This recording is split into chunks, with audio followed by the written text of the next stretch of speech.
so I'm good. Yeah, Derik, how was your week, man? Man, my week is fabulous, brothers. I'm here. I finally made it back to the gym since 2019, man. 2019. 2019 is the last time I was in the gym, man. Damn. Yeah, it's been a while, and you know how it is. You we're men of a certain age. We have to take care of ourselves, and you make all sorts of promises to yourself, man, especially around the new year. Mm-hmm. So it was good to at least get that first step out the way, and it was rough, man. Let me tell you, it was rough, but it was a win because I went. You know what I mean? Yeah. Hey, I put it like this: it was better than this time last year. You know what I mean? Because I wasn't doing anything. That's true. So I look at it at that, man. It was a win. And other than that, I'm blessed, brothers. Good health, good spirits, man. And I'm here again, man, enjoying my time, y'all. What's up?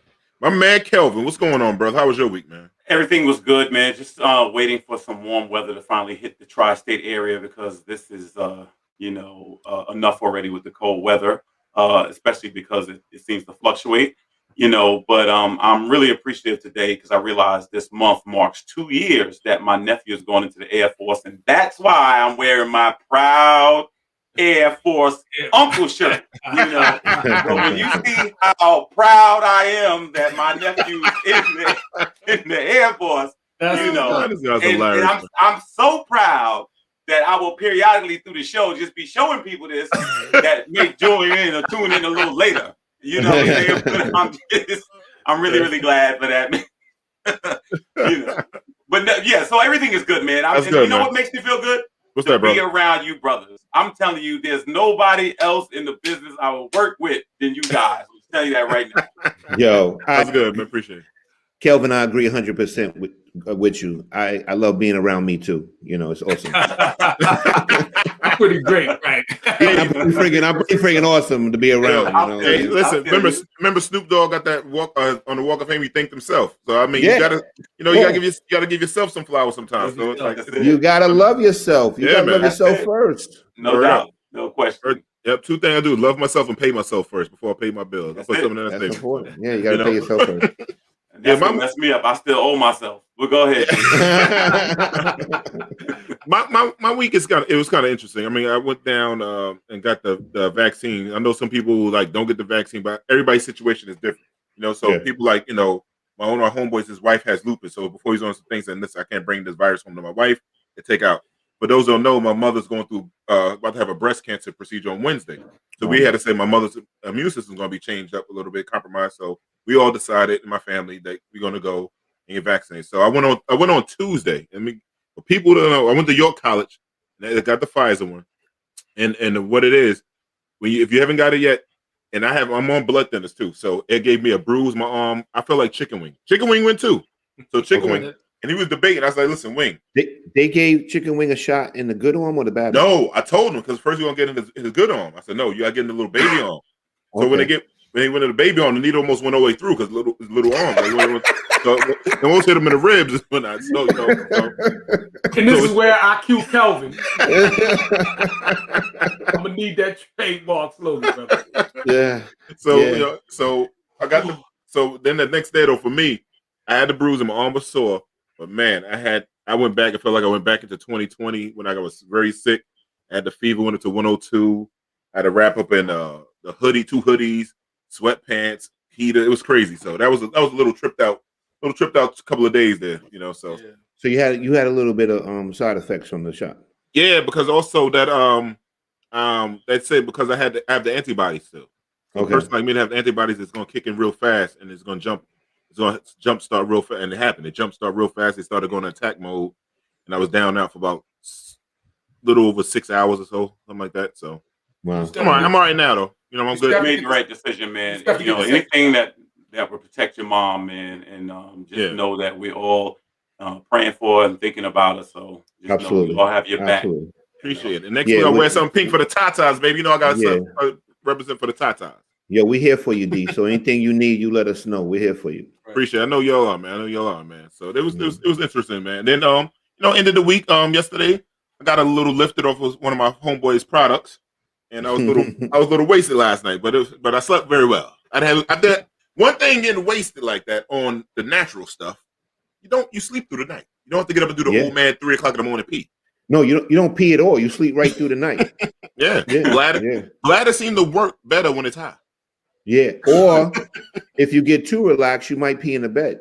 But you're gonna get some good sleep though. Yeah. So it's interesting. It's very interesting. So like I don't know if you guys saw this, right? LeBron James, we all know LeBron is. LeBron is very vocal. He's, like I say, he is now the Muhammad Ali, the Jim Brown. He's in that category now of black athletes taking charge of political issues and stuff in their community. They had this one soccer player, I forgot it, I can't pronounce his name. Whatever name, the guy spoke up to LeBron. It's Bercher or something like that. Zlatan Ibrahimovic. Yeah, there it is. And he tried to tell LeBron to just basically shut up and play. Yeah. Well, he said he said stick to sports. Stick to sports. Same shit. Yeah, stick to sports. Shut up and dribble, same shit. Yeah, it's all in the same realm. Stick to sports. He said athletes should be athletes, and athletes unite the world and politics divide the world. I think that was his actual quote he made. And can I get my opinion on it? Of course. Break it down. Well, he's a soccer player, right? Yes. Football. Okay. Football in some countries, soccer in other countries. Yep. He's Swedish, if I'm not mistaken. Swedish or Hungarian, I don't know, some European shit. Some European. All right, but the bottom line is he ain't black, but he's telling black people what to do. Yep. He want to tell a black man what to do in his position, a black man that has a huge platform to be able to express himself and maybe help his own people and speak up about injustices, right? Mm-hmm. So here's a soccer player that's going to make a comment about LeBron James that has not walked in LeBron James' shoes, doesn't have to deal with the injustices that LeBron James people have to deal with, but he's going to make a comment and just basically tell him that he should keep quiet and just be an athlete. Mm-hmm. I think that's disrespectful in my opinion. He should keep his mouth shut. That's my opinion on it. He definitely should. He should, but he's not. And that's we've dealt with this before. He comes from a very privileged place. In comparison, and and what it is he doesn't have to. He doesn't have to relate. That's just the reality. They don't have to relate. They get to speak, or he gets to speak. He can't relate. He can't relate. He doesn't have to, and he doesn't have to. He can speak, and that's just where he comes from. Because his world is completely different. His world, and he's right. To a degree. I do agree that sports does unite us, and politics divides us. But it's not his place, and he doesn't understand what's happening. Right. Yeah, you know what? Yeah. I'm sorry, Derek. Let me say this about the sports uniting us. Sports to me doesn't unite us. What sports does is it's a diversionary tactic. So, I've been called the N-word by Yankee fans and stuff like that, and I'm a Yankee fan. That's not uniting us. All it is people just find a commonality, but that's not uniting us. Well, you know what I mean? And I think I get your point, but I'm saying, in other words, what I try to say is some people try to sneak some code stuff in there. See, this is the reality. To me, black people, my father said, he taught me, you can say whatever you want as long as it's the truth. And so we have a people who haven't had a voice. We have a people that haven't had a platform. I bet you if LeBron James was talking about saving the whales and feeding the cats and doing stuff with dogs, he'd have no problem with that. That's the issue. It's just when it comes to us. So LeBron James, who is a brand who companies would like to exploit his brand and all the different things, he should take a moment to say, he should take a moment to say things that will help his people. Just like Muhammad Ali did when he took his fights overseas into Africa and things like that. So I think it's a great responsibility. And to Rod's point, some stuff is just mind your business. Some stuff is just, it has nothing to do with you. So what you do is you tell your fan base, what makes them feel good, and he'll tell his community and fan base what they need to hear. And sometimes what you need to hear is more important than what you want to hear. So I'm just really tired of people weighing in on other people's matters. This is LeBron James, and he is one of the most recognizable athletes in the world. And I think he should let people know and shine a light on some injustices that we've had to deal with every generation. It's sad that every generation, black people have got to, especially black athletes, have had to address things because we're still dealing with the same nonsense that we've been dealing with in our history in this country. Yeah, and the thing I look at what you said, Kelvin, it's always been, sports has always been a distraction. The Greeks used to use that when their politics was fucked up. They gave them the games, right? They go out there, they run, they had the gladiators and fighting because people was entertained. It always is a distraction. Another thing this dude needs to realize, LeBron he could go in there, Coca-Cola, and those people like, listen, y'all have the power. You fund these politicians, and y'all want me to sell your products. So when I say I drink Coke, everybody goes out and buy Coke. So I'm gonna use my celebrity and my power to address these issues. And Correct. so, like I said, this guy needed to stay. The same person, I believe, got involved in the politics in his country, but it was because it affected him and his people. But now he don't understand how it affects our people. Right. They think black people got it sweet. We don't have it sweet in any place we go to, maybe except for the motherland. Not even there, You know? man. You know, You know? that's sold off in bits and pieces. You know what I mean? We catch hell. Even can you imagine that, man? You know, catching hell right there in your own home, man. You know, the colonization. So no, he can definitely fall back on that. And for the record, I have, you know, I was boycotting football before it became a thing with Colin Kaepernick, because I do, to Kelvin's point, I do recognize, and I always recognize that it was a distraction. All the sports was. Yeah. You know what I mean? Yeah. So I mean, I get it. You know what I mean? But you know, it's whatever. But it does, you know, it allows me to have conversation with people that I, you know, wouldn't normally have anything to talk about.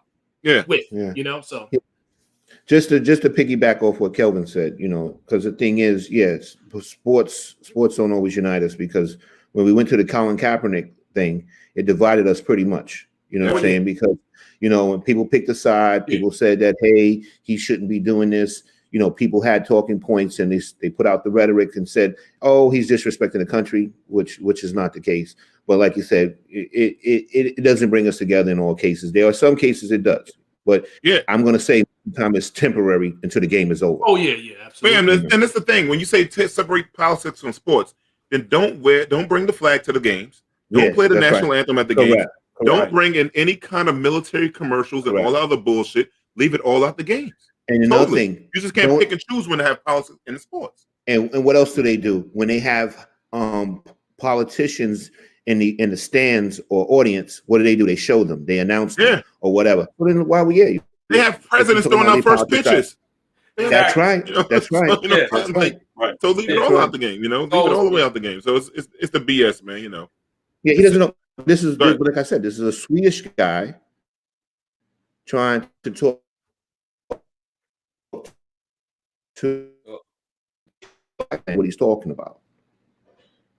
Yeah, I'm sorry, bro. We went out for a little bit, but you know. But since we're on the topic of politics, right?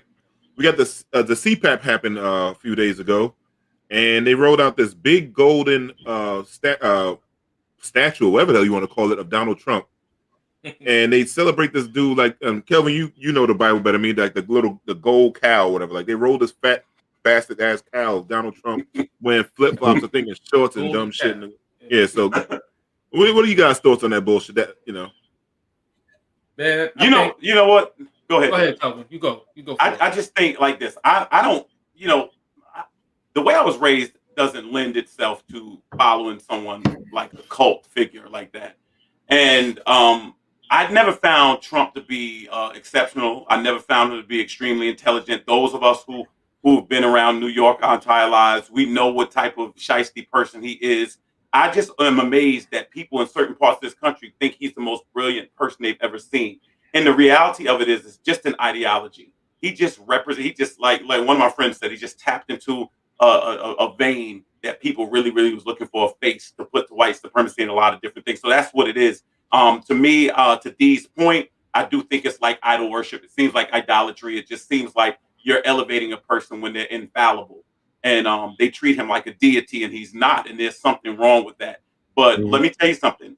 Racism is one of the strongest, most potent realities I've ever seen in my life. There is some points of racism that is no different than when slavery was going on. It has not dissipated.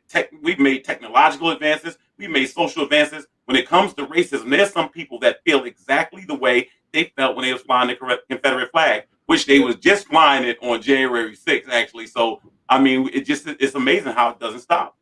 Yeah, you're right. And Derik, Rodney, Mike? Yeah, I will say that the ironic thing about it to me is that I believe that the idol was made in China. Correct. You know what I mean? And the artist was Mexican. Right? Yeah, man, a gentleman named Jose Mauricio Mendoza was the artist. Wow. All right.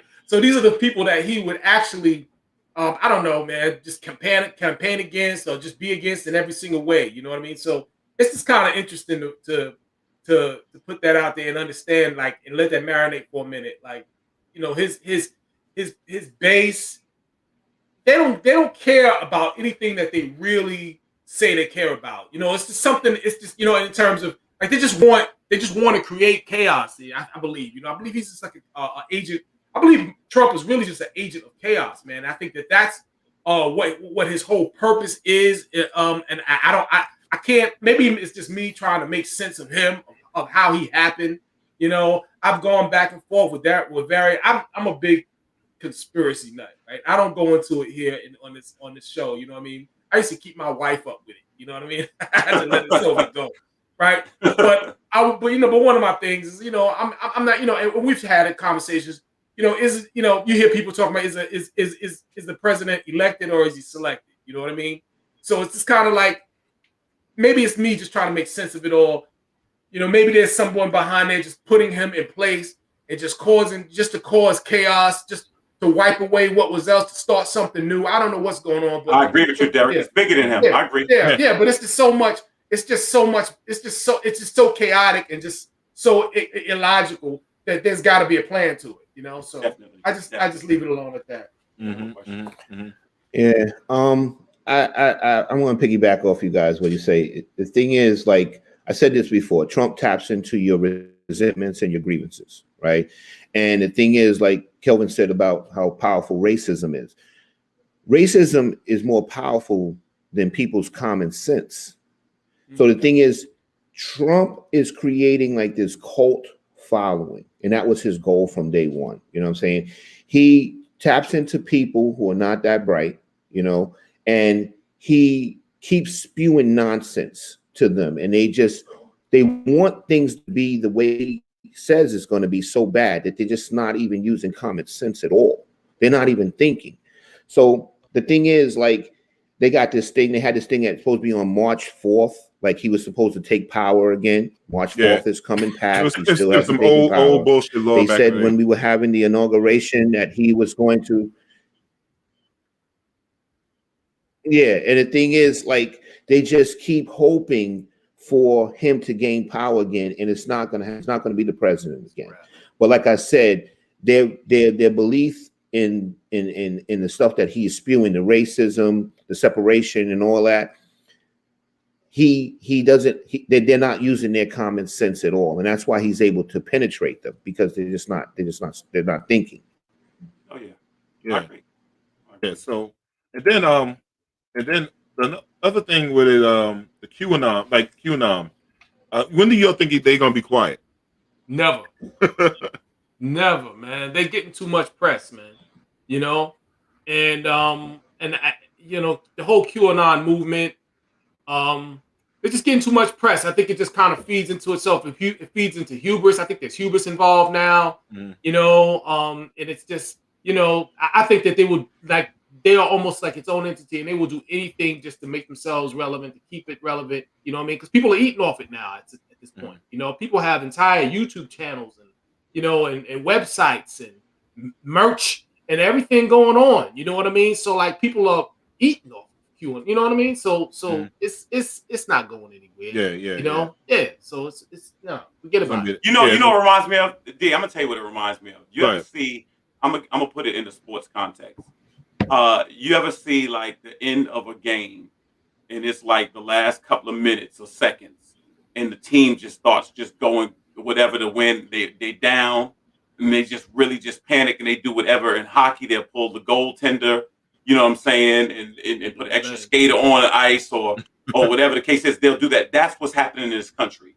People are seeing a shift, and they know. The ethnicity is changing. There's places that are flipping. The country is becoming more brown and black, and people are panicking. And I think that they look at this man as the last option and the last hope to save them. The last hope. But I'll say I don't knock Trump. I'll say this. This is gonna sound strange. I have more respect for Trump than I do Ted Cruz or Marco Rubio. I'm more respect because one thing I I'll can say. see your point. I can see your point with that, Calvin. I know where you're going with it. Pump ain't gonna let you disrespect his wife. Yeah, yeah. These dudes gonna let this man disrespect. I mean, I don't even know what type of man that is. I don't even know what type of man that is that will allow a man to disrespect your wives. And then you sit up there and I mean pander to the man and you still with the same woman and she's cool with that. I never understood that. Kelvin, he didn't just disrespect his wife, he disrespected Ted Cruz's father too. He lied on his father too. Yeah. Right. I don't even know I don't know what he's on. He said his father was involved in the JFK assassination. Yep. Oh. Lied. This total outright lie. And then look, Ted Cruz still deals with him. He campaigned with him, and then he still, reaches out to him and goes to Mar-a-Lago. So you're right. He's a piece of garbage. Like you're a sellout. You sold out your own family for this man. Yeah, he's a half a bitch, and I don't know how his wife even look at him as nothing like, yo, you're a straight bitch. And let me give that honorable mention to Lindsey Graham too. I forgot, Yeah, Lindsey Graham. Can't forget about him, but I think he got something else going on. I'm not gonna say it because I ain't gonna say it. Yeah, I ain't gonna say it. I think it's obvious to me what it is, but it's obvious. It's obvious to a lot of people what it is. Yeah, and he should just come out. Just come out and be you. Like everybody's saying it, like people grab him by the pussy. Just come out the closet, Lindsey. Like, just come out the closet. Like it's gonna be okay. Like you got what's the guy that ran? What's the guy that was gay that ran for not Better Rope? What's his name? Oh. I forgot his name. I forgot his name, man. Well, anyway, he won. The guy that what city was he in? Minnesota? Not Minnesota. I forgot the damn city. I can't remember the guy's name. I shouldn't have got high last night. No, I shouldn't have got high last night. My memory fucked up today, man. It's all messed up. And also, I'm gonna tell people that watch the show, we supposed to have a polyamorous. Buttigieg, right? Buttigieg. Oh yeah, Buttigieg. Yeah, South Bend. Buttigieg. Yeah, South Bend. Yeah. Yeah, man. I don't know, man. That shit was, man. I got to take some of that THC out of that edibles last night. But also, I forgot to tell in the beginning of the show, we did have guests on that's going to come on tonight, and they're polyamorous, right? And they're in the poly world. And people don't know about that. It's a little different from what you did traditional swinging, open relationship type stuff. So I want them to explain it more, but it's different. It's different forms. They got polyamory, poly, and poly something else. We got polygamy, some other joint. So it's people that have other alternative relationships. So we're supposed to have them on tonight. Due to the fact that their anniversary, the husband planned something for the night. They was having a party, so they had to cancel for tonight because it was going to be too many moving pieces, and it probably been in the background. It probably been too noisy for you guys to hear them clearly. So we're going to reschedule. So it's a relationship with 3 people involved, correct? Could be 3 or 4. So I'm like, up to 4. Wow. I've been studying this stuff, and I did some history from back in my day when I was at the party. So just studying it, not just studying it. You were. I was studying this stuff a long time ago, right? Was that recently or that was long time ago? Lisa said, "I hear you. I told you so." In the background, but is that the same as that's not the same as having, because you could be in a polyamorous situation and not be married to more people. Like, yeah. I met a few people in Clubhouse that's like that too. See, the thing is, I'm a married man, wife, kids, and I need to get a little bit more answers on this. Like, okay, is he married to one of the women and not to the other, or he's married to none of the women? Like what's what makes it an arrangement? Or is it just an assortment arrangement? So I'm not going to talk about that couple and stuff like that, and talk about the whole poly thing. We could talk about it. I want to make sure we stay on it for next time when they come on. Okay. But I have seen, well, people are married, and then I see what it's contracts. Because you can't in a lot of states, except for Utah, I believe, you can't have multiple wives or husbands. So, but I know they have contracts. Like, there's a brother named Brother Polite. If anybody want to ever Google him or look him up on YouTube, it's very intelligent brother. I mean, he's rich, very intelligent dude, but he has 4 wives. Wow. And he's from Brownsville, Brooklyn. Okay. Yeah. Wow. So that just has to be difficult to me. That's what I'm saying. It's a lot of responsibility, man. Yeah, a lot of responsibility, a lot of pressure on you. It's just I don't want more than one. I mean, I'm not trying to knock nobody's game. Whatever works for them is fine. Yeah. You know what I'm saying? It's just that I'll be honest with you, I got some questions I want to ask about it. Yeah. That's gonna be a hot topic, especially with the women and stuff like that. So we'll save it for that now. tell you one of my stories back in the day, but I ain't gonna do it for now. But yeah, well, let me say this. I want to say this first, D. Can somebody shout out the heterosexuals who believe in having one woman? Like, I know to y'all that's played out, but we don't have no parade. We don't have nothing. So I just want to shout out to the heterosexual brothers out there like myself that love one woman. I just want to shout y'all too. We still here. We ain't going nowhere. We still here. We still here. Thank you, brother. A lot of brothers out there. A lot of brothers. I'm gonna get it. We'll talk about it more when they come on. Because I'm gonna tell you reason. It's more. It seems like it helps out more for a lot of women. I'm gonna tell you about that next week. I'm not gonna get into that part. But it was a young brother that had a shirt. He wore to school and said, I think it said "Black King" on the T-shirt. The school. Now I have a lot of issues with schools and how they police our children. I'm saying police because that's what it seems like it is. Exactly.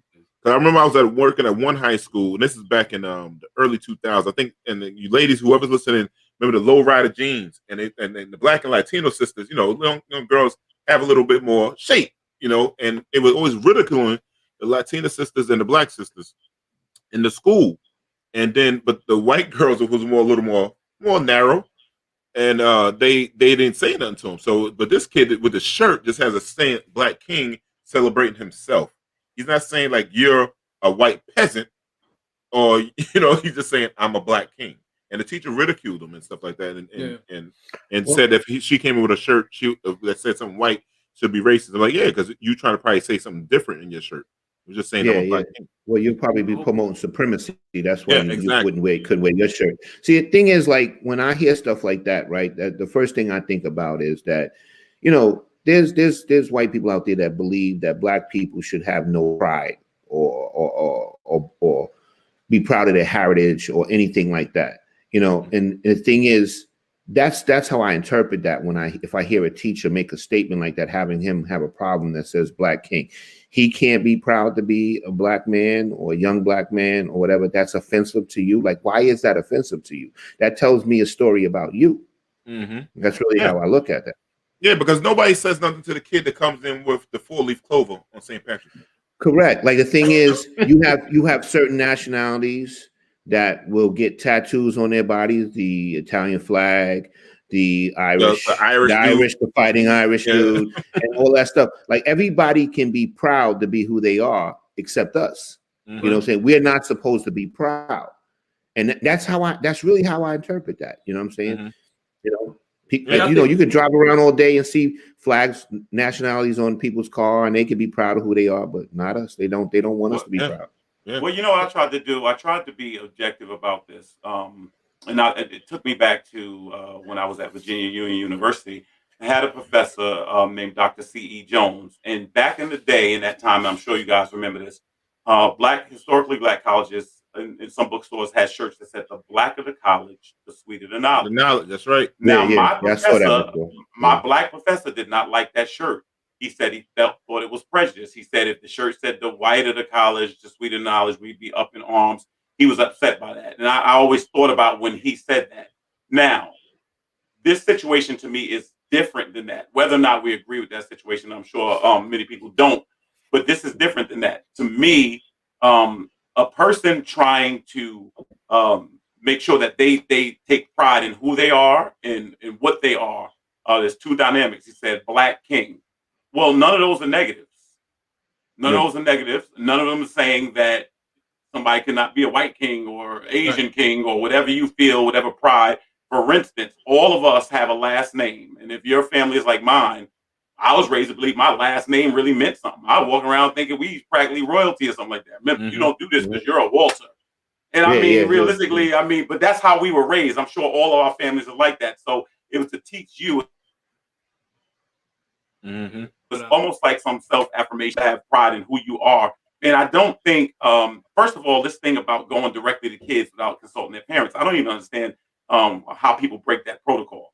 Their discussions, if you had a problem, because remember the mother came up there and felt that her son, I believe, was sent out of school or sent home or something like that, and he was reprimanded for that. I don't think there was anything wrong with the shirt.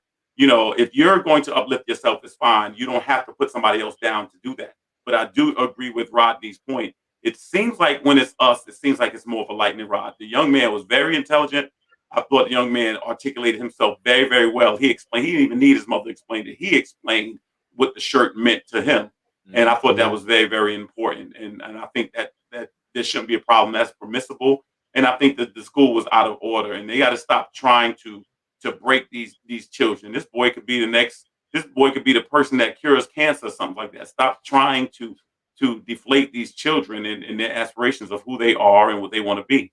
Yeah, and there's always a time. Yeah, like even like on black girls' hairstyles, right? And even black women hairstyles in the workplace, or black men hairstyles in the workplace, is like if we wear braids, it's always something, right? Black women they wear their hair natural. Like, how the fuck do you tell me not to wear my hair natural? It comes the way it comes out my head. I mean, not me, for say, but somebody, with somebody if they had hair. How do you tell them not to? And it's like, I'm tired of y'all always trying to dictate how we look, how we can express ourselves.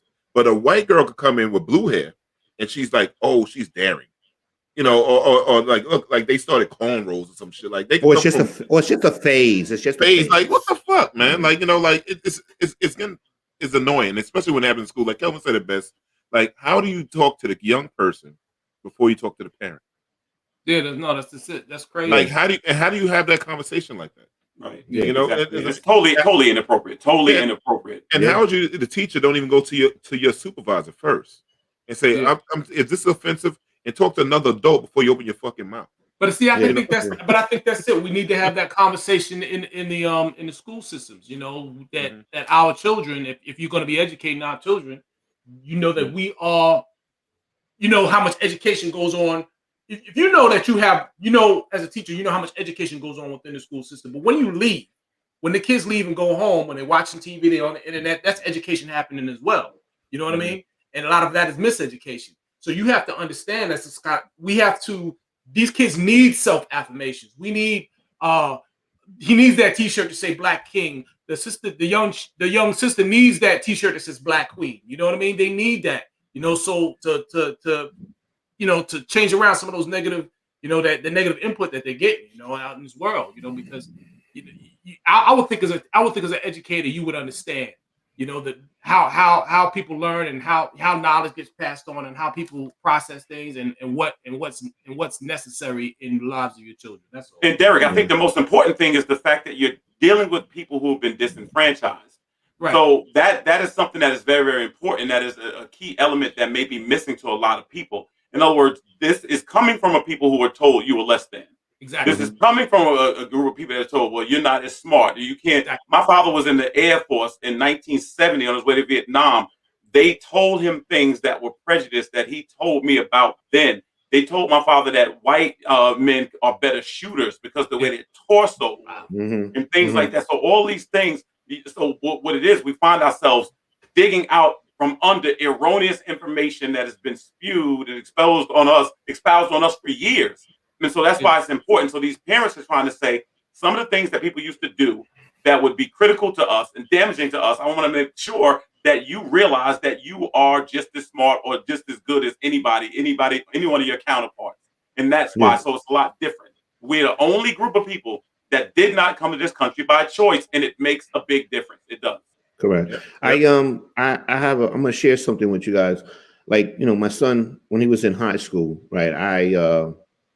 I came home one day and he told me that he had a political conversation with one of his teachers, right? So he explained to me what the teacher had said.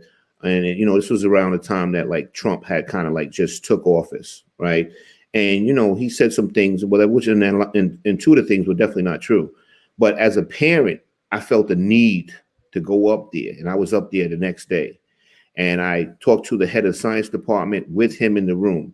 And parents have to get involved when their kids come home and tell them something that inappropriately happened. A teacher should not be having a political conversation with your kid because basically you got to understand teachers are in a position, they're a huge influence on your children. You know what I'm saying? So a lot of things they say, whether it's negative or positive, is going to impact your kids.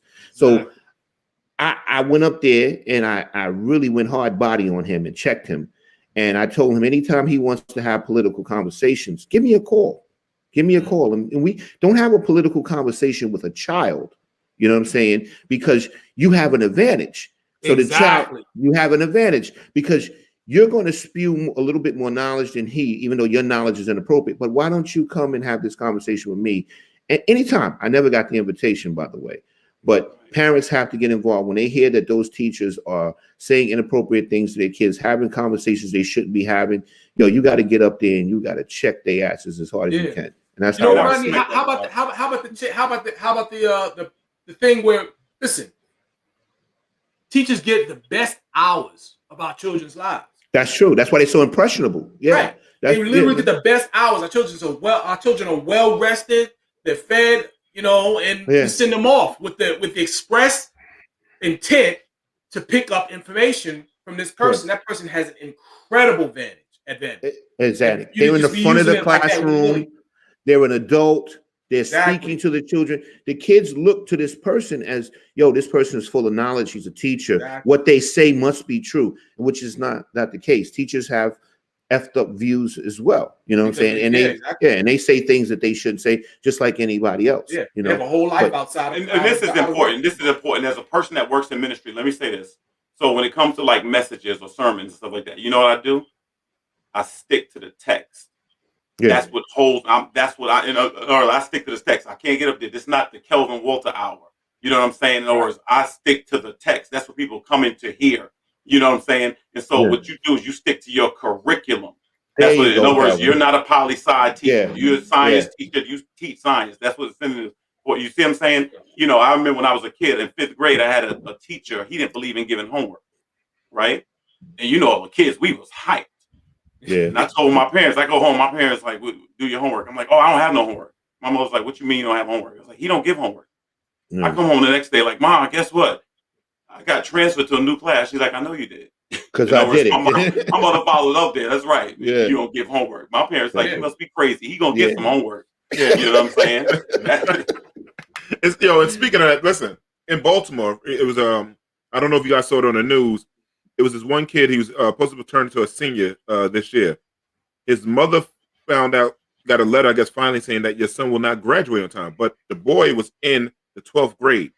Come to find out when she finally goes up to the school that his grade, that he never got credits for the grades. They just kept pushing him up and giving him, like, he was 9th grade to give him 10th grade class, 10th grade to give him 11th, give him 12th, but he never passed any of the classes. So he has to start back over as a freshman. So the mother was upset. Yeah. The mother was upset that nobody told her and notified her. Now, I said, to me, as working in schools 18 years, I think everybody dropped the ball. Mother, teachers, deans, assistant principal, and principal have dropped the ball and failed that young person. You know what? D, I'm gonna tell you something, D. It's tough for me to blame the mother so much because from what I understand, she works 3 jobs. You know what I mean? She's got the other kids in there and everything. And from what I understand, she was saying, listen, unless I get a call or something like that, from the teachers or I get a report card or something, whatever she said, if they advance my children, I assume that he was good enough to do the work and he was good enough to be advanced. So it's kind of tough for me, but at the same time, right, McCall, the mother she did know, but she didn't know. The issue is this. I've been on the side of things. I've been on the side of the equation where, something didn't get passed on to me. And I found out about it later. You know what I mean? And we had to come by and fix it. But I know that myself, I'm in a better situation. If this is this way working three jobs, and I've been a single parent at one point in my life, you know what I mean? I know how tough that is. I think what happens is that system, that school system, they need to really, I don't know what, that's something that's systemic to me. You know what I mean? Because I don't see how you as a principal or whoever, I don't know how that actually works, but I don't know how you as a teacher or a principal or whatever can go ahead and advance.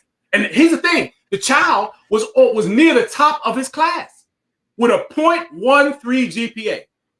Yeah, the whole school system in Baltimore, it was quite a few kids that actually had the same situation going on.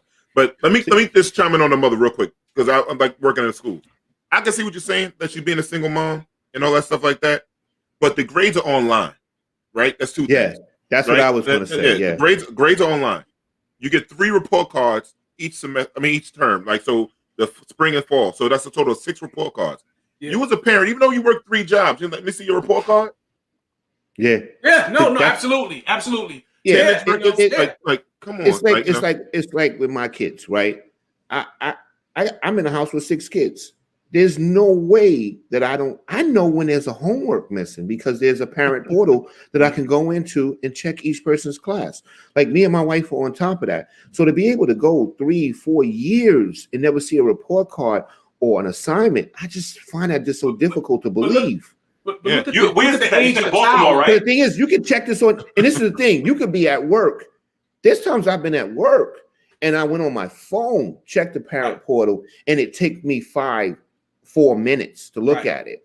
You know what I'm saying? And I get a notification. And I get a notification for when progress reports are coming out. Yeah. I get a notification when report cards are coming out. So I'll be honest with you, and I'm not trying to knock nobody's parenting, but I would consider myself a bad parent if I let my kids slip through 4 years and didn't realize that they were doing poorly in school. No, I would as well, Rodney. That's me. But here's the other thing too. I don't know what it's like to work 3 jobs to make ends meet.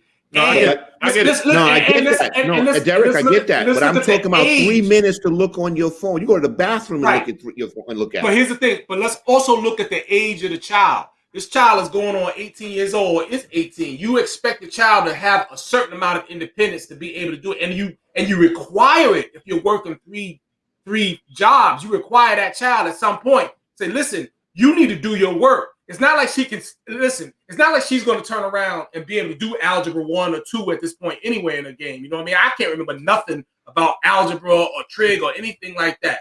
I can't help my child when they hit 18, when they hit high school. Me personally, other people better, but there's a lot of things I can't help my child with regard to their homework and everything like that. You know, or their schoolwork. So you kind of require the child to be able to kind of independently do what they need to do. You know, especially again when you're away, that woman is never home. You know, and she's just trying to put food on the plate, and the child has to go up and the boy has to go up and get himself on the bus or get himself to school, get himself back home, feed himself, the whole 9 yards. You know, so it's kind of hard for me to say. You're saying the kid is basically raising himself, like he's he's got to be. Look, do the math. Just do the math. But Derek, I still say, how do you miss a report card? How At least, like Lisa said, they're posted online. It's easy to check. That's what I'm saying. I can explain it. It's called parent. It's a parent portal. You go into it.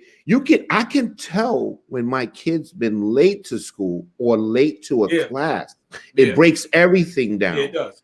You know what I'm saying? Y'all burying the lead. Y'all burying the lead. I hate to say it. But I've been to Baltimore. Let's just end this. No, I'm serious. I got cousins in Baltimore, so I'm not trying to disrespect. I'm just being honest with y'all.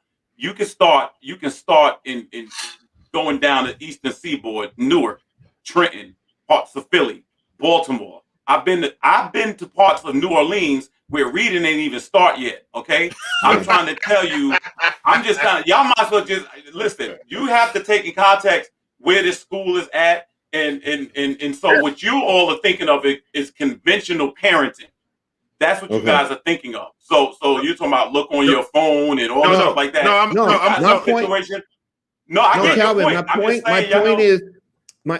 point is that you can't. How do you say you don't know? Now I do know with Baltimore, the failing school systems. I'm totally understanding that. But the thing is, how as a parent did you not know nothing until 4 years later? For 4 years, that's a stretch. I don't care what school system you go to. Kids that are not equipped. And no, a lot of parents. Let me go. Like a lot of parents go through mental issues, right? They exhausted. All kind of stuff is going on. We don't know if the parent had a bad relationship with themselves in school themselves, right? So now I'm gonna flip it to now because working inside, I know our schools could be fucked up. Yeah, so, no doubt. I worked in school too. Yeah. So the teacher, not teachers, rather, because there's a lot of teachers, but the administration should stop looking at these kids as data and passing them along for their own thing, right? That's what they look at. How many kids graduated so they can look good on their reports, and it goes down to downtown and all that bullshit. Yeah. How do the staff don't do home visits? Where's the phone calls? The parents just argue, where's the phone calls for one thing? Say she don't have a cell phone. We don't know the situation. Maybe she's going to flip. So, but where the home visit? The kids if you got bad grades, you got bad attendance. Let's keep it a buck. So those two go hand in hand. Right. Yeah. The kid's not there every day. if somebody see like, damn, so and so's here every day, like, what's going on? So, but the thing in that video, black people to see, the kid had a PlayStation, all that kind of shit. So now I'm going back to the parent. So if you got a PlayStation, I don't know how much some shit's cost. I'm gonna say $300. I don't know how much it costs. Video game, about $3-something. About $300 and all that stuff. And in the video, he was playing the PlayStation. So that's why I keep saying everybody along the way failed the young people. The whole community failed. My sister's a teacher. Okay. Yeah. This is the first time I'm gonna just say. Go ahead. Okay, a teacher with 15 years of experience, education, and motivation starts at home. Mm-hmm. Will to do your best comes from structure and understanding, starting with the parent. Yeah, I understand that. Yeah. And the thing is, like D you saying, he worked in the schools, I worked in the schools. Like, I've seen situations where parents are not doing their job as parents, and that's why the kid is failing. Like, I've seen kids in the dean's office and in the principal's office sitting there in trouble waiting for the parent to come up. And I mean, they are draped in $200, $300, $400 stuff. Mm-hmm. So the thing is, the not having thing is not really accurate. It's just basically the parent may be making bad decisions. So now you got on, $200 jeans, you got on $450 sneakers, what I'm saying, all this stuff. And this guy basically got 3 credits and he's supposed to be in the 11th grade. You know what I'm saying? Like, and then you want to come up to the school and act like you don't know. You do know. You do know. You're just making different choices. Even if she knew, just devil's advocate. And if she knew, then she can't say she didn't know. Okay, but that's fine. Devil's advocate. Even if she knew, what could she have done about it? What could she have? No, seriously. Think about it. I'm going to tell you because the thing done about it. You know what I mean? She's going to take time off work. There's a reason why she's working three jobs, right? Mm-hmm.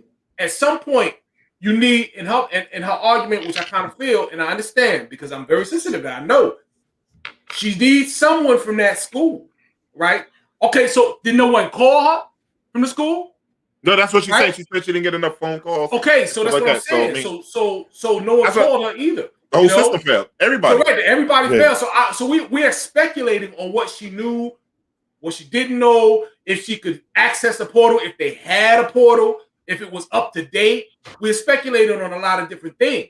You know what I mean? But what we do know is that at some point, or I would think we would know that they would have the child's number for his mother, and that they would call her within sometime in 4 years. You know what I mean? And she never got a call. That's an issue to me. You know? Yeah.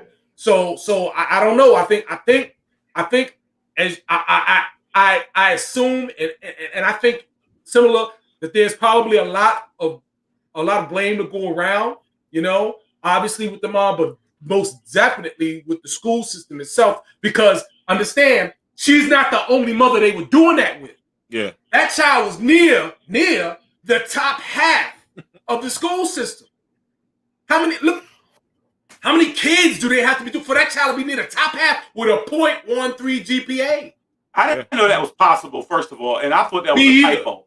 This is the thing that I'm saying. And the reality of it is this. And you remember when Dr. Perry was on the show, he said, if you are not reading at reading level by the time, if you're not I'm sorry, Marsha said where his father was. And this is how Polly plays out. This is how Polly helps out. No. We already know where the father is. And that's why we need fathers. But this is what I'm saying. Right. This is what I'm saying. At the end of the day, he said, if you're not reading at grade level by the time you're in 3rd grade, statistically, you will never read on grade level in your life. Statistically. So a young man in Baltimore who now can't get into the military, who now can't get into college, who now will not even hopefully will get a GED maybe, because I'll be honest with you, after 18, 19, you don't need to be sitting in class with 13 and 14-year-olds. Yeah. And so I just think it's bad. I agree with D. Everybody failed, but the worst of the brunt of it is going to go to the mother and the son. And that's why every parent has got to be an advocate for their own child. Yeah. You've got to be on top of it. That's right. You got to be on top of it. No matter who's nobody's going to care about your child more than you. Nobody should care about your child more than you. Nobody can live your child's life but your child. That's right. You know what I mean? So at the end of the day, that's it doesn't matter who's at fault or who's to blame. Your child needs what they need. And now we have an 18-year-old in class with a 14-year-old. So that's another subject.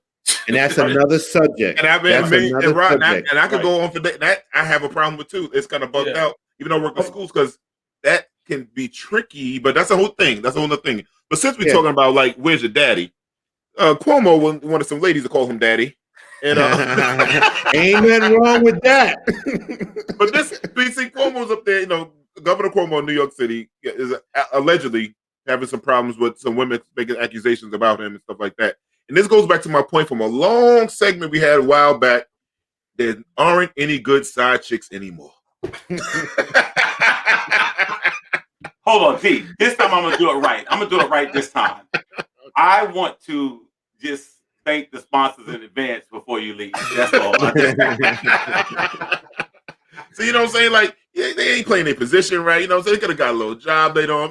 But, is there a chance that our governor is telling the truth? Is there a chance that our governor?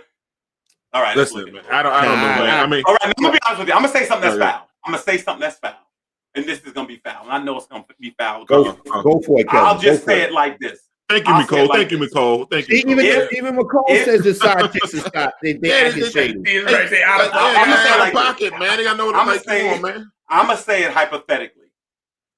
If I were married, and I had some indiscretions, it would be with a woman that my wife would understand at least. That's all I'll say. To Bill Clinton and other people, I just don't understand when you gonna ruin your life or risk it all.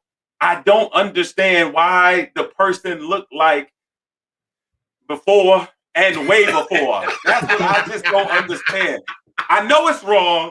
I know it's foul, but we remember Monica Lewinsky and Jennifer Flowers and all these people. I'm saying at least give your wife some respect. At least tell your wife this is Nia Long, Beyonce, Jennifer Lopez, somebody.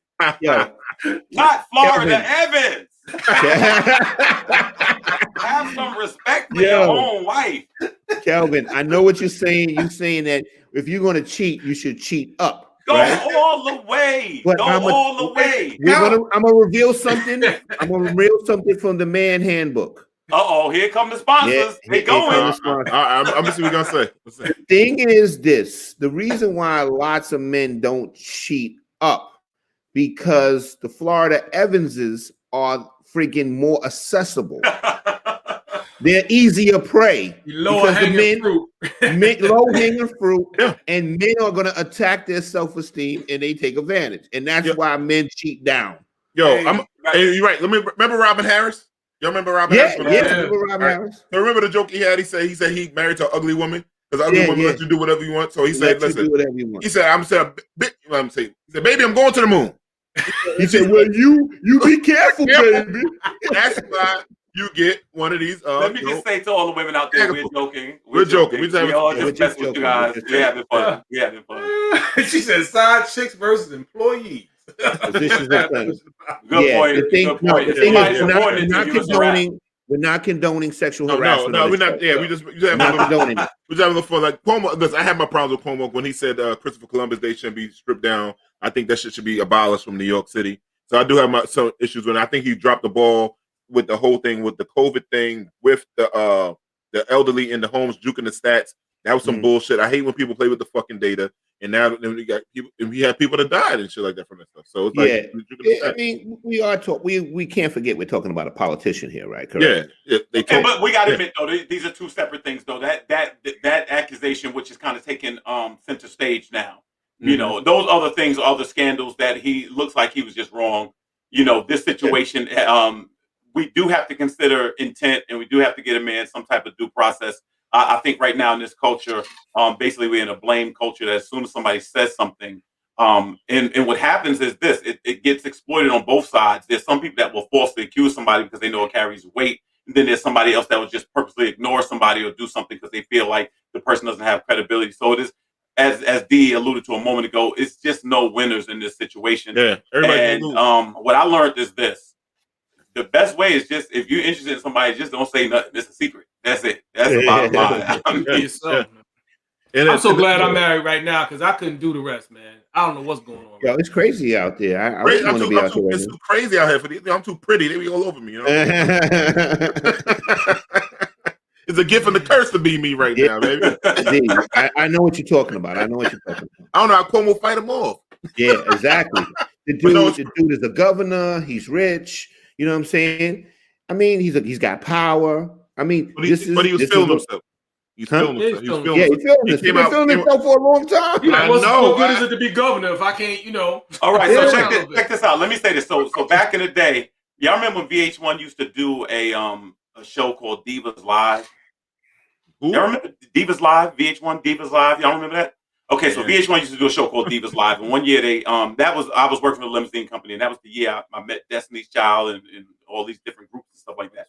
But what happened was, I'm telling you the truth, Rodney. So what So happened you was, see me like, here he going to talk about Beyonce. I had a credential on my neck, so it just shows that you working for VH1 and you can go. And this is at Madison Square Garden, right? The theater at the Garden. That credential made people think for some reason I'm some type of high level executive or something like that, not the dude working for the limousine company. So I'll never forget. They got the red carpet and then they got velvet ropes. So you got the fans that are on one side of the street, then there's those of us working that we can go through the red carpet and the velvet rope. I'll never forget there's this group of young ladies, and this girl handed me her room key, her hotel room key. They were from Atlanta. Okay, now I know what you're thinking. Oh, Kelvin, that happens to you all the time. You're a sex symbol. No. The thing about this was the fact that they figured because I had a credential that I was really somebody big over there. So first of all, let me say no, D, I did not go to the room. Secondly, I thought about it. If she could give As me you the know, key, that, she could that give a question million was people the key. coming. That question Right, that's was what I'm coming. saying. So Yeah. I was just thinking now, what I realize is this: when it's based on risk reward, nothing good could come out of that situation. You pretty much have made yourself, you can put yourself in situations where no matter what, it's going to be hard to explain it.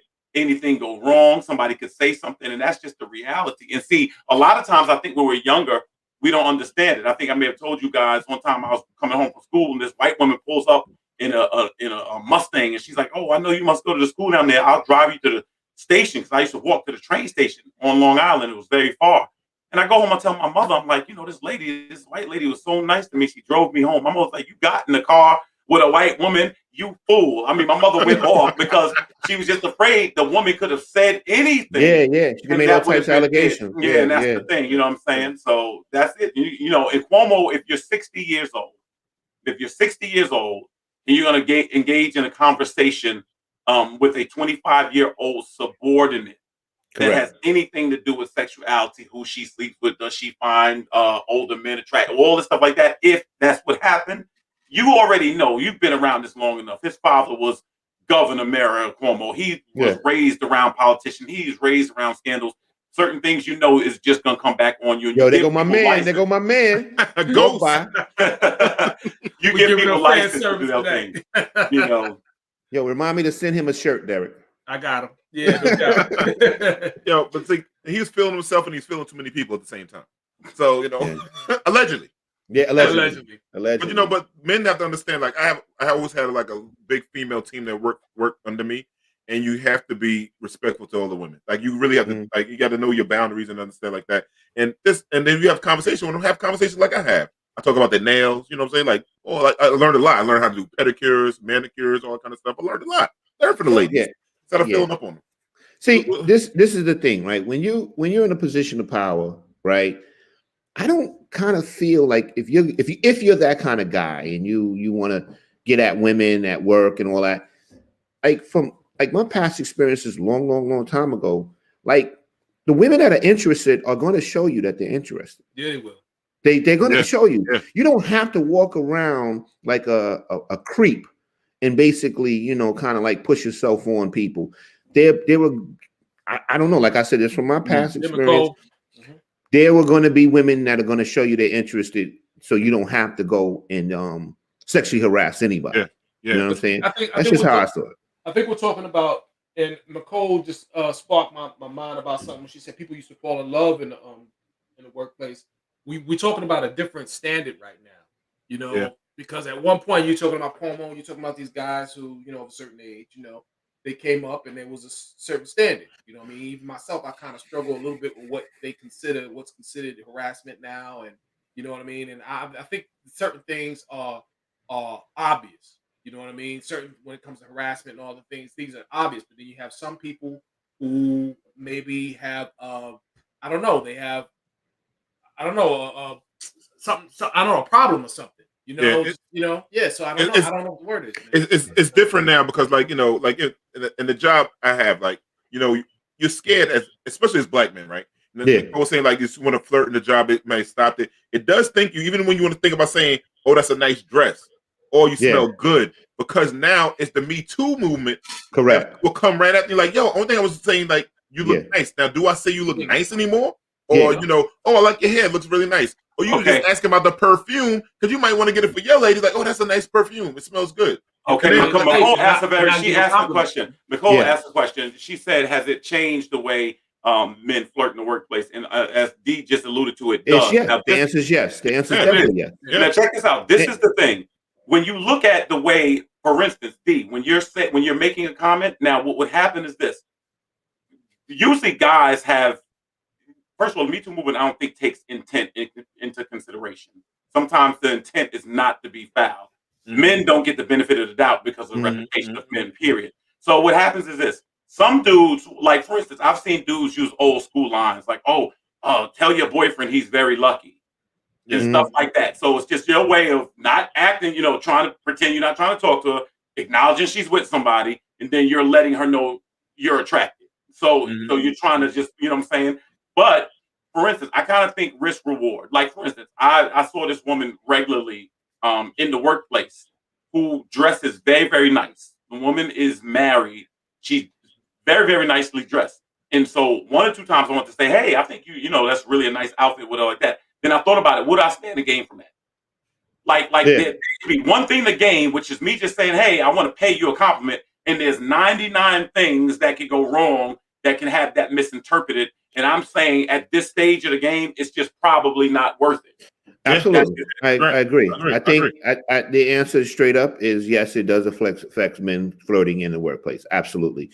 It's like I said, like earlier, it's now best if you're a single female interested in somebody in your job. It's probably now safer for you to basically let that gentleman know that you may be interested or whatever. Because let's face the facts. The whole thing of this sexual harassment and men flirting at work, the reason these things blow up is because it's advancements that are not wanted by the person that you are coming on to. So the thing is, that's what puts you at risk because it's advancements that somebody doesn't want. Yep. Right. Yeah. So with that said, I say let the woman lead in this case. Hey, let the guy know you let the guy know you're checking for him. Yeah, that's true. That's true. But well, anyway, we'll pass our time. We gotta go to a little commercial break real quick. Let's go to a commercial break, Jamie.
And we're back.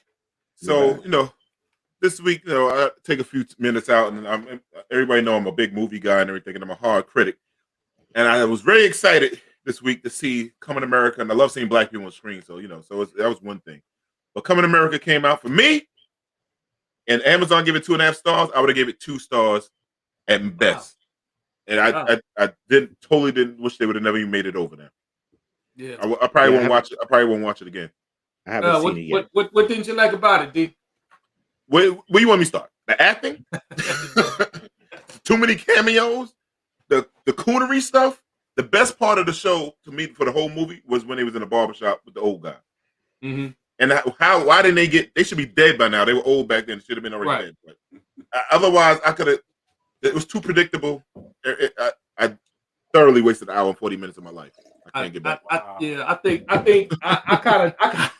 I disagree in a sense. I think that it was. I think it was a good show. I just think that it wasn't meant to be. Listen, the entire premise of the original movie wasn't realistic. You know what I mean? So when the guys, when you allude to the older barber man, you know, they a lot. Yeah, I thought about they still around, but yeah, why not? You know what I'm saying? It's like, you know what I mean?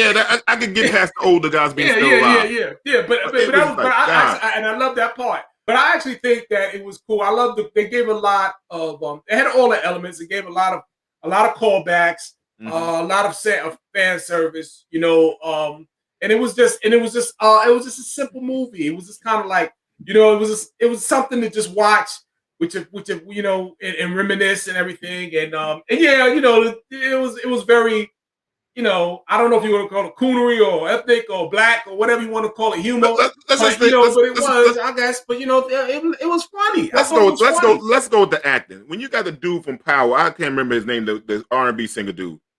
Bro, you gonna tell me that was good acting? No, it didn't have to be. It's a comedy. It's literally a comedy.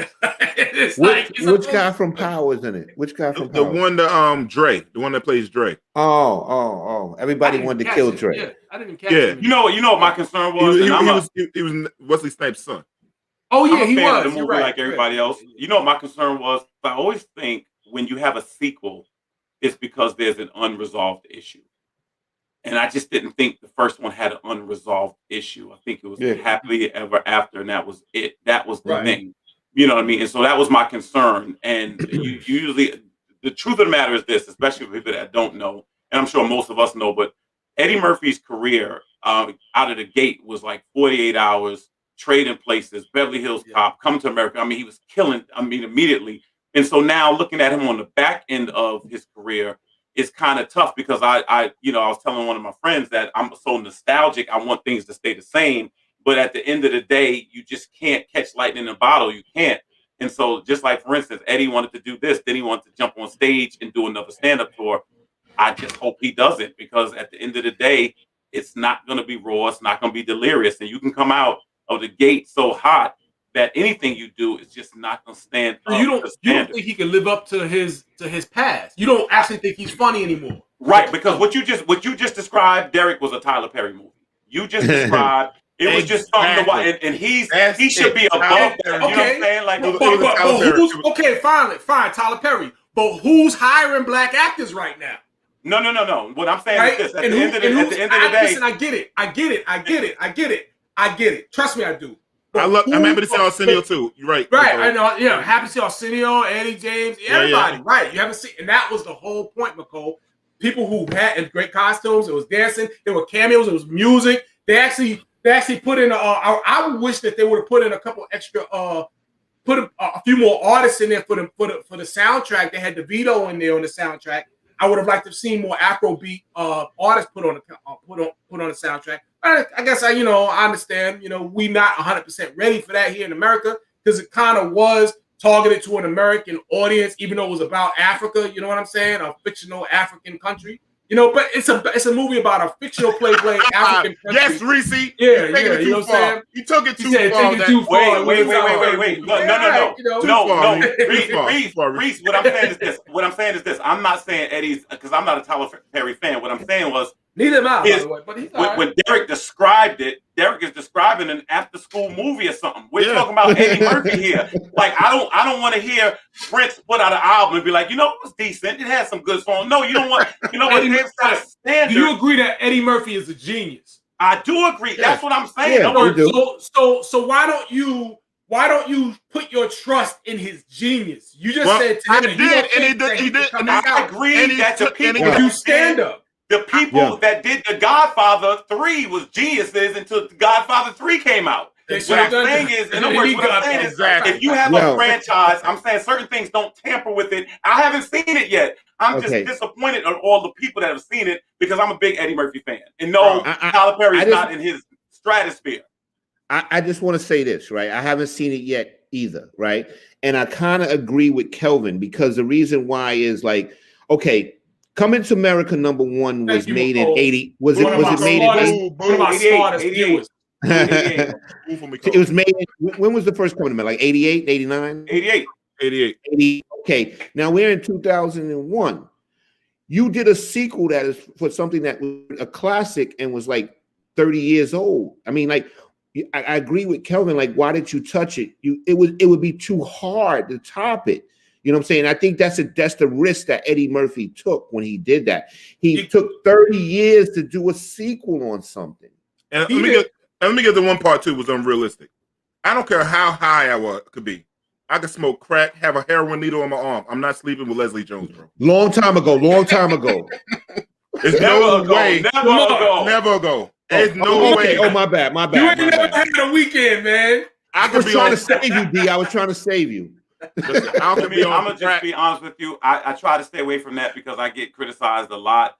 And Dame said that I've been programmed about beauty and stuff like that. Yes, I have. Western civilization has messed me up. I'm gonna just be real with you. I don't understand why that had to be. And I think Leslie Jones, gets casted because of the way she looks.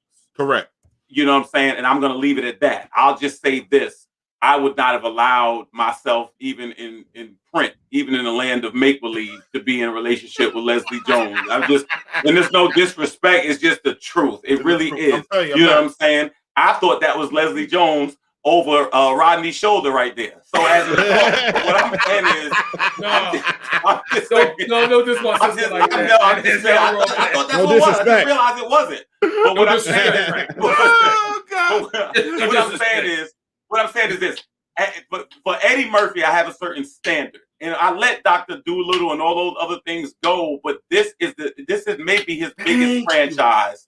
It may be his biggest franchise. You know what I'm saying? And I mean, I'm glad you guys like to see. I give Derik and Nicole credit because they liked it.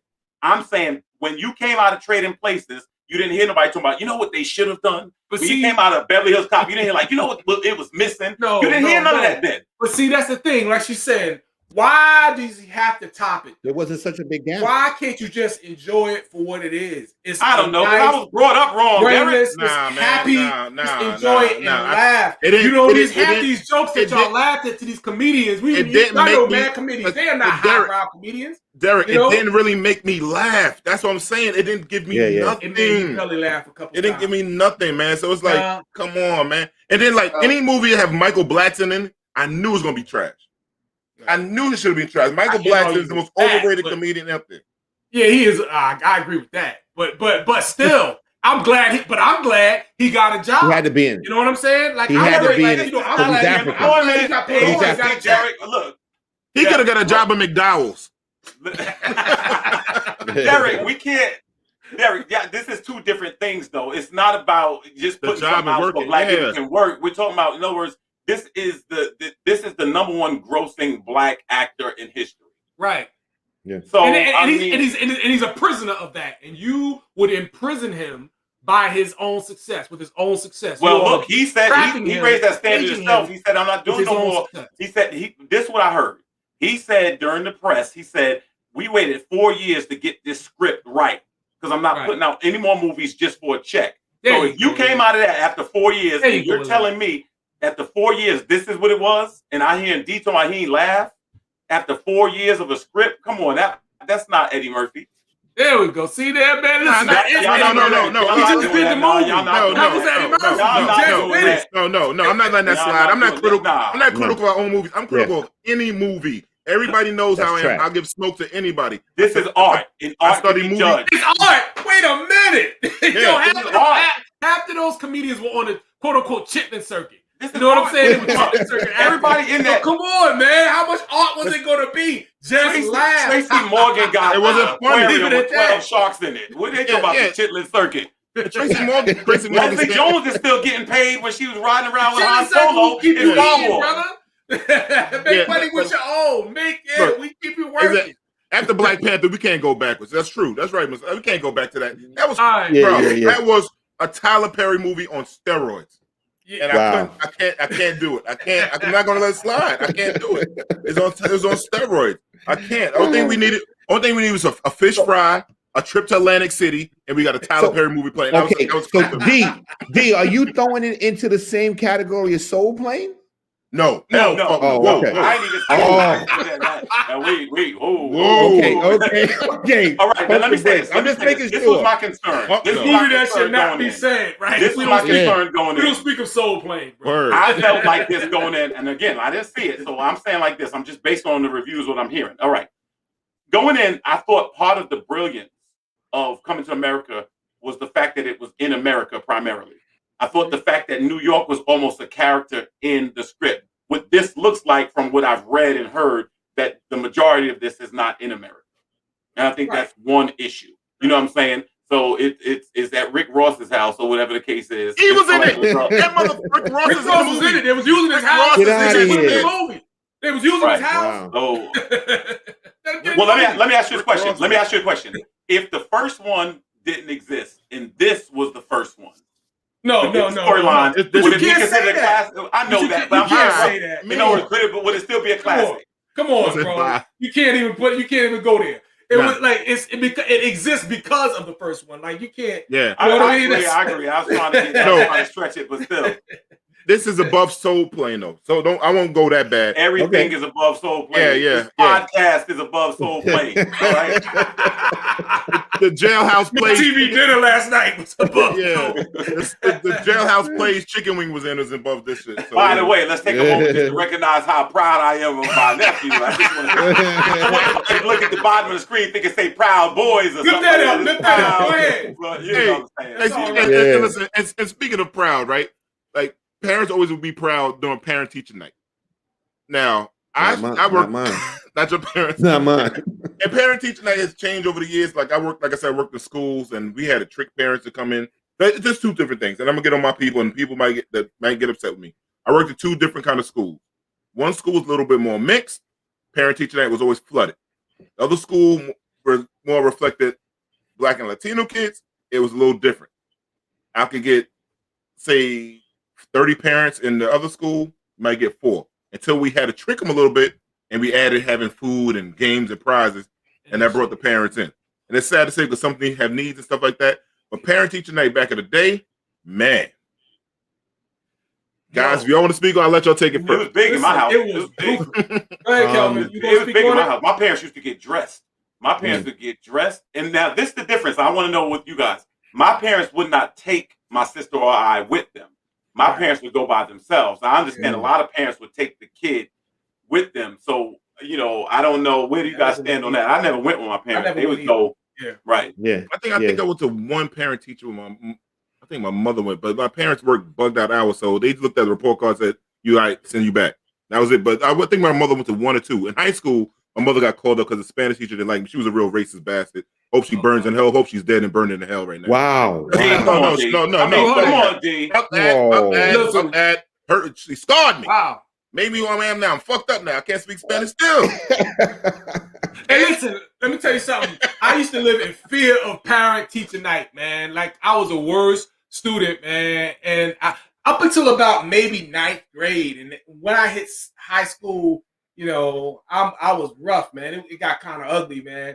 I used to live in fear, man. You know what I'm saying? Because that you already know. See, Rodney, we're going to talk about Rodney's massive.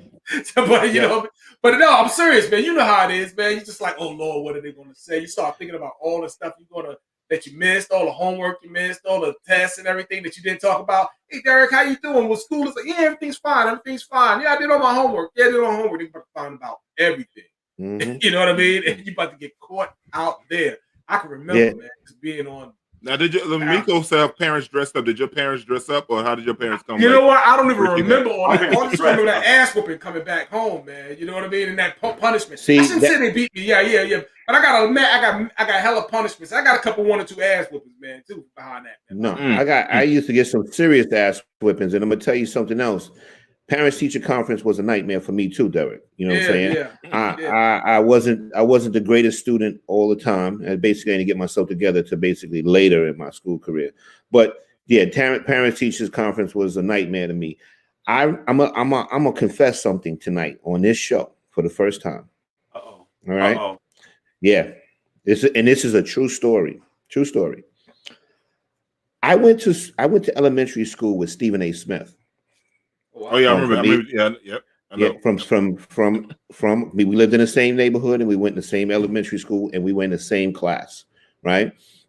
Now, at one period, I was a good student. I was like an A and B student. And then the reason why I was getting good grades is because I used to cheat off Stephen A. Smith. He was a good student. Wow. I remember he told me that. No, true. So here's the thing. This is the truth. Stephen A. Smith was a smart kid in school because I think his parents were educators as well. But I used to cheat off Stephen A. Smith for like about 2 years. So then all of a sudden they had the nerve to start SP classes and move Stephen A. Smith out of my class. They caught you out there. Yo, wait, it doesn't end there. My grades hit the fucking floor when Stephen A. left. So all of a sudden, parents teacher conference comes up. I was raised by my grandmother. My grandmother comes up there. They say, "Oh, little Rodney's doing so poorly in class. He was such a good student. We don't even know what happened." And I'm sitting there like, "Yeah, you took Stephen A. Smith out of my class. That's what happened." So my grades started plummeting. They wanted to know if I was having problems at home. How did I go from this to that? Yo, it was crazy. So then my grandmother's answer was, "I know what the problem is. I'm gonna whip that ass when I get home." That was the problem. Yo, my man Tiger, right? He said, "When your parents pay for you to go to school, the ass whoopers hit different." That's hit different. That's that Catholic school whipping ass. Yo. Tell me, I used to get some major ass whipping. Yo, my grandmother had a holster for her fucking belt. Oh, let's talk about ass whippings. Let me hear what y'all got to say about. All right, first of all, let me say this, okay? First of all, everybody, we about to get into this beating discussion, okay? And so let's chop it up. The crew, cast, producer. We don't endorse people beating children, all right? So before we even start, let everybody know we're just telling you history, how we came up, okay? So now we have an issue that has been brewing for a couple of weeks.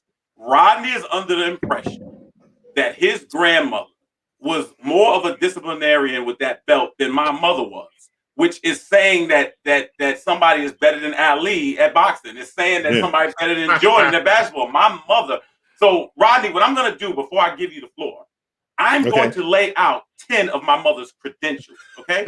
I looked at the stats, okay? And this is according to CompuBeat, okay? Okay. Now, okay, 1, my mother was inducted to the World Beating Hall of Fame, first ballot, unanimous decision. Number 2, my mother was an 8-time Golden Belt Award winner. Golden Belt. Number 3, my mother designed and secured a patent for a more aerodynamic, environmentally friendly belt with traction. She changed the whole beating era. Oh, Number 4, my mother was a consultant and choreographer for all the beating scenes during the filming of Roots. Okay? My mother, number 5, my mother was the first to handle the belt with either hand. She could cross over. People wasn't doing that back then. People wasn't doing that. All right. My mother was the first. Number 6, my mother was the first to beat 2 kids at one time and still be on a landline and they didn't know. Number 7, my mother was the keynote speaker in the World International Beating Conference back in 1982. Okay? Number 8, my mother published and wrote a book entitled "Didn't I Tell You to Come In Before the Street Lights Was On?"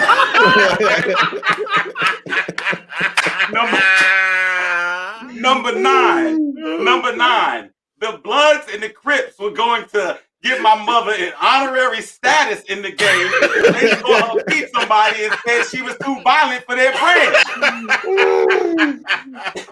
And then the last thing was my mother was the first one. Remember all these parents used to have to try to find the belt?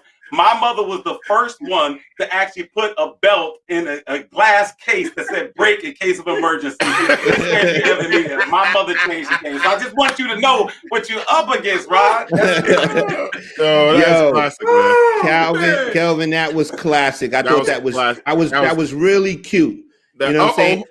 That was really cute. That was really cute. And the thing is, if my grandmother was here, and let me give you a little background. My grandmother, I was raised by my. About the beatings. Oh my God! Yeah, I'm sweating and laughing. That's because that shit was so funny, man. Oh, man. Yeah, like I said, if my grandmother was here, God bless her soul, she would have thought that was cute, Calvin. She really would have thought that was cute. But I'm gonna tell you guys about a beating that I got. Now, let me give you a little backdrop. First of all, I was raised in a household with my grandmother, my grand aunt, and my aunt, my mother's daughters, mostly, till before my grandfather passed away. So the thing is, they would have competition with each other to see who can whip our ass the most. Now, I remember this one tragic beating. Now, I got beatings where, I used to pass out during the beating. They would start beating me, and I would literally pass out. And I used to think that it was because I was light-skinned and my nerves were bad. You know what I'm saying? But they had my grandmother and aunt was surgical with the belt. They were surgical with the belt. Now let me just go into the story. I'm in Tom McCann's one day. I know I'm showing my age. Tom McCann's as a child with my aunt. So we're going in there to get shoes one day. Now, you got to realize this is a public setting. We go into the store to get shoes. They didn't have my size, and I decided to throw a fit. For those that don't know what a fit is, that is a breakdown with a child. Okay, you was acting like a little white kid. That's a white child. I threw a black child mimicking a little white kid in the store. Then I threw a fit one time. My aunt decided that she was going to take the belt out and whip my ass right in the vestibule of Tom McCann. So now she's going to work. She's starting to go to work on me right in the vestibule of Tom McCann. I remember the beating starting, but I don't remember the beating ending because I passed out. I passed out and I woke up in the back of the car. And all I could see was the ceiling of the car and the back of their heads in the front of the car. And here my grandmother said, "Did you see how he acted up? Girl, you wore his ass out. I was about to get out and help you, but I saw you had that shit under control." And I'm laying in the back and I'm listening to them brag about the beating, not seeing if I'm okay or nothing. Now remember, I'm light-skinned. I got bad nerves. I can't take long beatings. And they proceeded to drive my ass home with me still passed out in the back. Now you top that, Kelvin. Okay, all right. So what I'm gonna do is this. This is what I'm gonna do. I'm gonna go to. All right, I got to do an honorable mention. This is the craziest thing because. All right. So I did the worst thing that you can do. I'm gonna give you two beating stories. You go. I'm gonna give one. You do one next, and I'll do another one. All right. So okay. So I did the worst thing that you can do in life. I stole from my mother. Okay, it was the worst thing that you can do in your life. See, that's how I know you're going to lose this already because I would have been dead. Yeah, I would have been dead. I wouldn't even be here. This is what happened. This is and when I say steal, it's on a technicality. This is what happened. So we're in the car one day, right? And my mother is counting out she just cashed her check. So she's counting the money. And it's one of those old school cars where, there was like not really a divider in the console. So, I can kind of see her feet. She can see my feet, goes crazy, straight across. So my mother's cutting the money out. $20 falls over by my foot. So I'd never seen that amount of money before, especially when I could, it's accessible. So I just figure I redeem myself by putting it in my pocket. All right. So I take them, matter of fact, back then I put it in my tube sock. You know what I'm saying? So I take the $20 and my mother's saying, my mother's sitting there like, I'm missing $20. Like, I know they gave me the right amount of money. I'm missing $20. So my sister's godfather had come to the house and he had given my sister the day before $20 and he gave me $5. Now, the mistake I made, aside from stealing that money, was I forgot that whenever somebody gave your children some money, they would tell you how much they gave. So they had a game at Play World in the Sunrise Mall in Massapequa called Rally. And there was this thing where you can knock the dominoes down and they do all these tricks, if any of you guys remember that. So it was $17.95 at Play World. Now I had the $5 my sister's godfather gave me, and now I got $20. I got enough to buy Domino Rally. I go buy the game, and when I bring the game back, my mother's like, "Where'd you get that game from?" Because back in the day, nothing could come in that house unless they knew where it came from. Yeah. So I was like, "Oh, my sister godfather gave it to me." My mother picks up the phone like she about to call him. I was like, "Never mind." I just threw myself at the mercy of the court right there. I just knew I'm not gonna make her pay for a call too after losing that $20. Now, this is the difference, Rodney, between my mother and some of the less seasoned mothers around here. Okay. A lot of these mothers beat you when they're angry. My mother didn't have to beat you when she was angry. She beat you because you deserved to get beat. So what my mother did was there was no spontaneous combustion. I know I'm in trouble. I try to disappear and go outside and play with the dog. My mother cleaned the house. My mother put dinner on. My mother did everything you could possibly do until my sister 2 hours later comes in the backyard and says those inevitable words, "Mommy wants you." And so if you ever saw the movie Green Mile, when they would walk to the electric chair, very similar in this case. So I'm walking into the house singing Negro spirituals and things like that. What happened after that was one of the greatest beatings that ever happened in history. You can actually rent it on, they used to have it at Blockbuster. You actually could see, because they had like a behind the scenes and making it a beat and stuff like that. When I tell you, my mother the woman beat the fireworks out of me. I was light skinned for about 3 days after that beating. And I think what it was the worst thing is when you get beat, when you either scare your parent or you really hurt them. And my mother was hurt. I wanted for nothing. I was a kid that had just about everything at the time, and my mother beat me. And there's some days now when the wind blows a certain way, I can still feel it. So that was one of the worst beatings, because like you said, the precision, the handling, the accuracy, much like Mayweather, my mother didn't waste a swat. Like she would connect, you know what I'm saying? Like some people miss and swing. No, my mother she was so accurate. The efficiency was just there. So that beating right now, she almost beat me into law enforcement. See, you. So you give me one more, then I'm gonna give you one. I'm gonna give you an honorable mention. Go ahead. All right, here we go. Oh, first of all, I want to back up on my story too. I couldn't walk past a Tom McCann until I was 37. That's number one, right? Number two, right? And here we go. Now, my grandmother would basically always be watching us, even when you didn't know you were being watched. You know what I'm saying? Like we'd be out in the front playing, because back in the day, people watch their kids and stuff.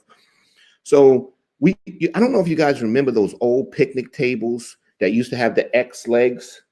Yep. They were made of wood or whatever. Yes. So everybody had them in their backyard, and they used to come with the benches that had the X legs too. Yep. So we had a picnic table. The picnic table broke, and one side of the picnic table's legs broke off.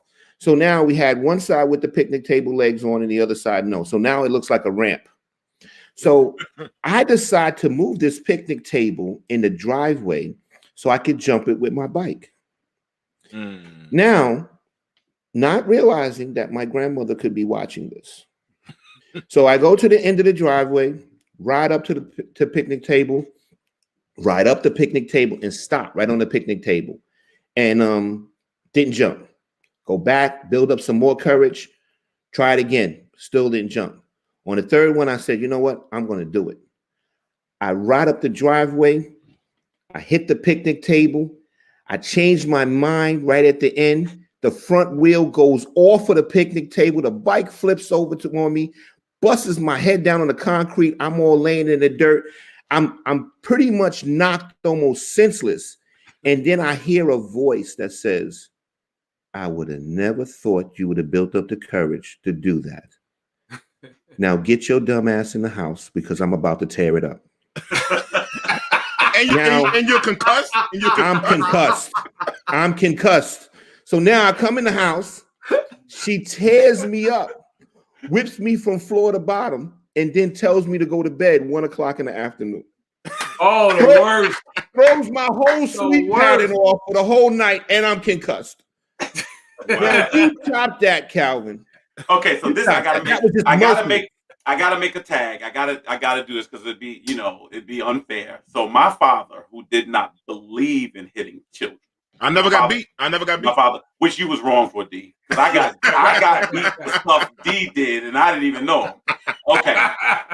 So my father didn't believe in beating children. My father would just talk to you and make you cry. He'd never beat us until he changed his ideology. And this is just because I didn't realize that there's a transference of power when they're married, right? And so when I was a kid, the most important thing in my life, when me and my boy, we 6 years old, when we discovered two things that changed our lives: Playboy books and a book of matches. And those two things were the most important thing in our lives. Okay. I remember. So me and my boy, we outside, right? And we just learned how to strike matches, right? And we couldn't do it with the one hand. You had to bend the book. And you know what I'm saying? Yep. Right. So we outside and we're setting grass on fire. Now picture this summer day. We're in Massapequa with this summer day. My mother and all of the ladies are getting their hair done at a lady's house down the street. It's like 15 mothers in the neighborhood getting their hair done. In front of that house, the girls are all outside playing double dutch. So you get the whole picture here. Everybody's out. My boy and myself, we go back to my house behind, since everybody was down at the other house, we go behind, he's at his grandmother's house. We go behind my house in the backyard and we start striking matches and lighting the grass on fire. The problem is the grass doesn't burn because every time we would strike a match, it's wet or the wind would blow it out. So I come up with this brilliant idea. Let's go in the garage. This way there won't be any wind. Brilliant idea. Get in the garage. We take some magazines and we burn it. But the only problem was only the corner would burn and then it would fizzle out. So now I'm saying to myself, I see these bottles filled with stuff, right? And I know my father would use them periodically. Now, I've never seen the word kerosene before, and I couldn't pronounce it. I don't know what it is, but to me, it looked like if we use that, maybe we pour that on the books, the kerosene, substance, maybe that'll help the fire burn. Are you sure it's kerosene? So we take the kerosene and open it and pour it out on the books. I strike that match and kaboom, like magic, black smoke everywhere.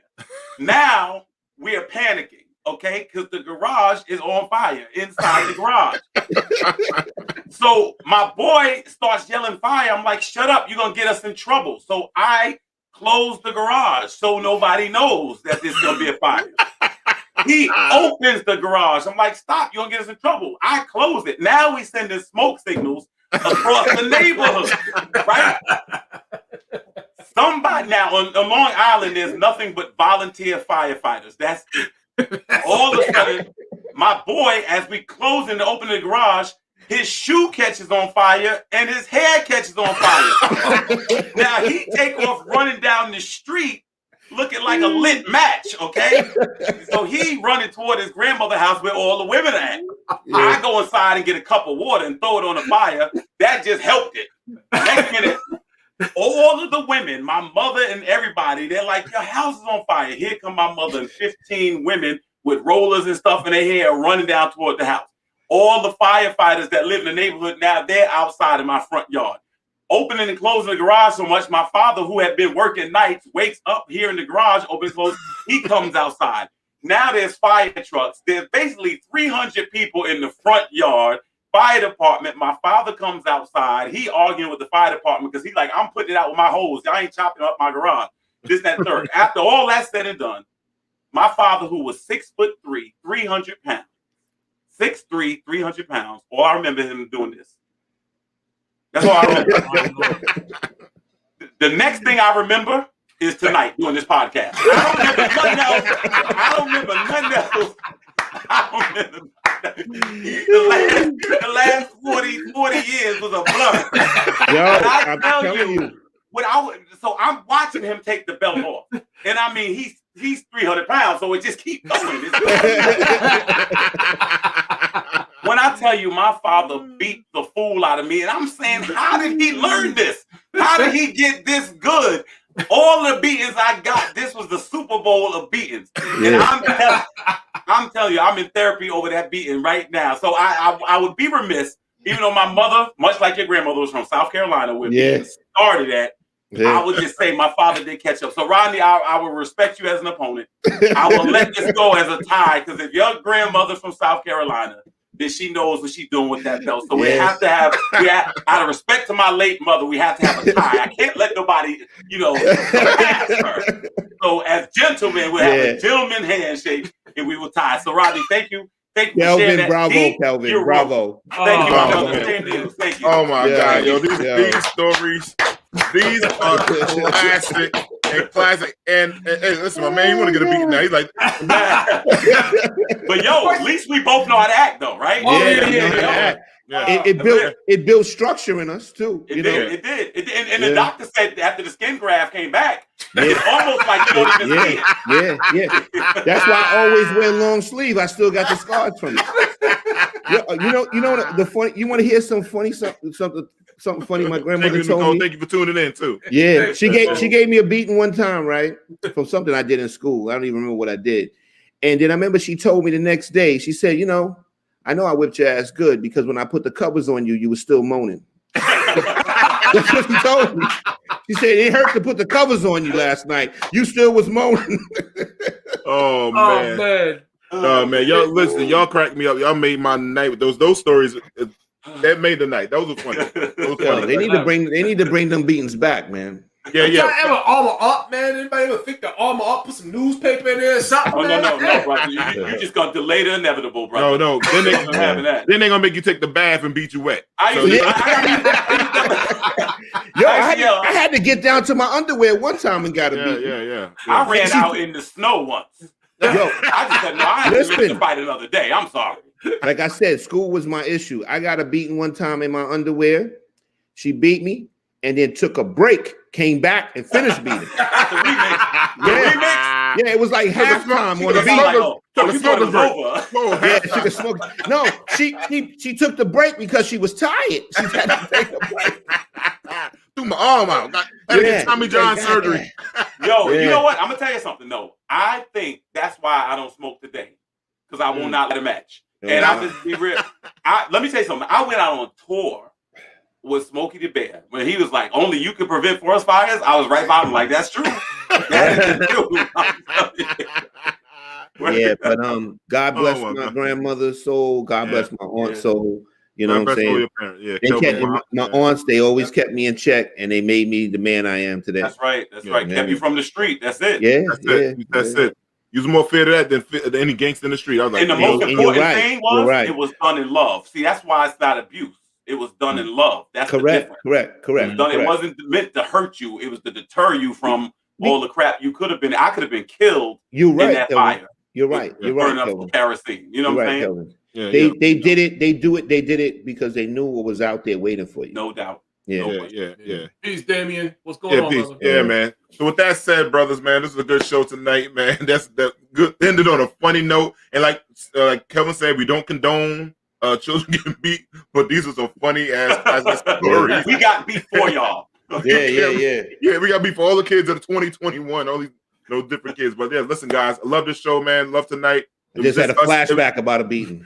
Yeah. Oh man! Let me see. Get a beating on beat.